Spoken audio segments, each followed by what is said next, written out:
হরে কৃষ্ণ। শ্রীমদ্ ভাগবত গীতা 15 অধ্যায় 13 নম্বর শ্লোক। গামা বিশ্ব চ ভূতানি ধারয়ামি অহম ওজসা পুংসামি চ ঔষধি সর্বা সোম ভূতমা প্রসাদক। গীতার গান। এই যে পৃথিবী যথা বায়ু মধ্যে ভাসে, আমার সে শক্তি ধরে সবেতে প্রবেশে। আমি সে ঔষধি যত প্রসন্ন করিতে, চন্দ্ররূপে রশ্মিদান করি সে তাহাতে। অনুবাদ। পৃথিবীতে প্রবিষ্ট হয়ে আমার শক্তির দ্বারা সমস্ত জীবদের ধারণ করি এবং রসাত্মক চন্দ্ররূপে ধান জপ আদি ঔষধি পুষ্ট করছি। তাৎপর্য। ভগবানের শক্তির প্রভাবেই যে সমস্ত গ্রহগুলি মহাশূন্যে ভাসছে তা সহজেই উপলব্ধি করা যায়।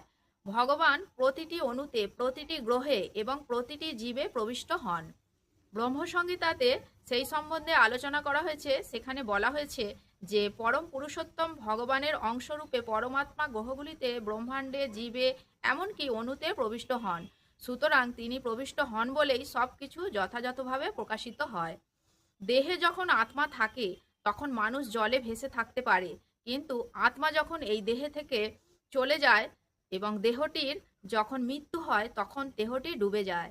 অবশ্যই সেটি যখন পচে ফেঁপে ফুলে ওঠে তখন তা শুকনো খড়কুটো বা পাতার মতো ভাসতে থাকে, কিন্তু যেইমাত্র মানুষটির মৃত্যু হয় সে তৎক্ষণাৎ জলে ডুবে যায়।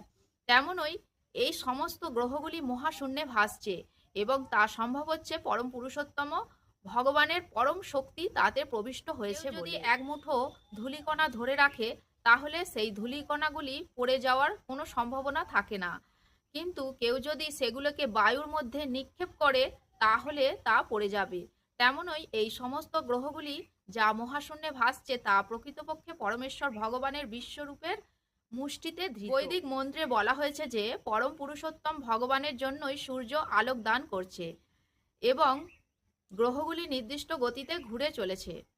তিনি না হলে ধূলিকণার মতো সমস্ত গ্রহগুলি মহাশূন্যে বিক্ষিপ্ত হয়ে ছড়িয়ে পড়ত এবং বিনাশ প্রাপ্ত হতো। তেমনই চন্দ্র যে সমস্ত বনস্পতির পুষ্টি সাধন করছে তাও পরম পুরুষোত্তম ভগবানের জন্য।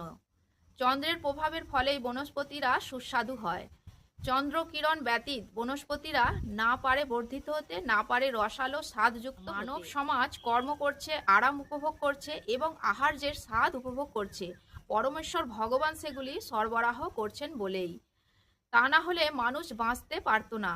রসাত্মক কথাটি অত্যন্ত তাৎপর্যপূর্ণ।